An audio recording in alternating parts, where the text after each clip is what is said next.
The room looked perfect.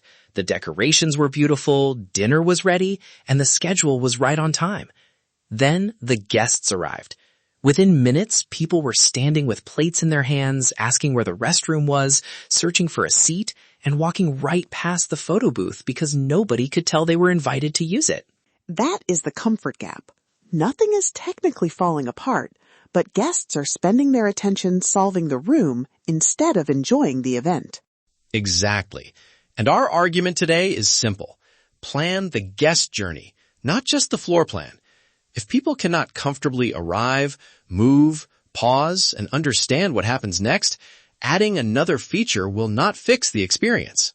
Before we follow that idea through the room, let's welcome everyone properly. Hello and welcome to the Event Experience Podcast by 360 Entertainment.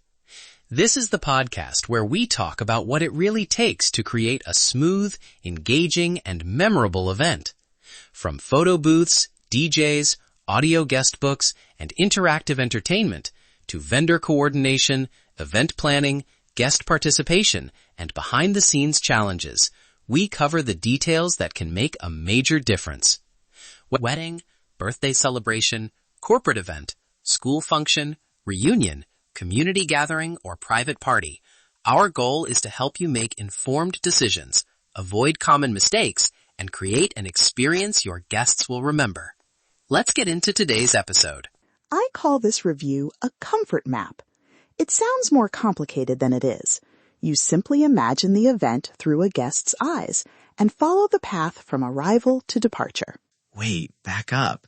You mean I am reviewing coats, strollers, seating, food, activities, and exits in one exercise?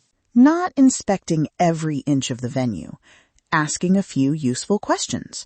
When guests enter, do they know where to go? Can they find a seat without interrupting a conversation? Can they reach the restroom, food, drinks, and activities without crossing the busiest part of the room? Then ask, what happens when the event changes? Can guests understand that dinner is ending, dancing is beginning, or a presentation is moving into networking? So the floor plan tells us what fits. The comfort map asks what that path feels like. Right. A table may technically fit beside a doorway, but guests may have to turn sideways every time someone enters. A photo booth may be available, but if it is hidden behind a curtain, people may assume it is for staff. The question is not only, is it there? It is, can guests use it easily and confidently? That is why I usually say make the experience easier to use.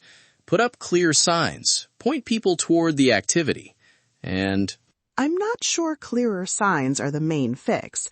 At a wedding, the sign can be perfect, but if the buffet is blocking the path, guests still cannot get there. Fair point. The sign answers where. The layout answers, can I actually get there? Exactly. Those pieces work together. So do lighting, room temperature, seating variety, and a person who can answer questions. If someone wants a quieter place to pause, that option should be discoverable without making the guest feel singled out. If someone uses a mobility aid or arrives with a tired child, the path should not require a special explanation. And comfort changes participation. At a wedding, some guests want the dance floor all night, while others want a seat where they can still see the action. At a corporate event, networking works better when people can hear one another and step away from the crowd. At a school function, parents may need a place to regroup while students move between activities. Temperature is part of that too. A room can feel fine during setup and become warm once a large crowd arrives. Ask the venue what can actually be adjusted and when. The solution might be moving a table away from a vent, opening another entrance, or creating a cooler place to pause. It is better to discuss that before guests are already uncomfortable. Because once people are uncomfortable, they disengage.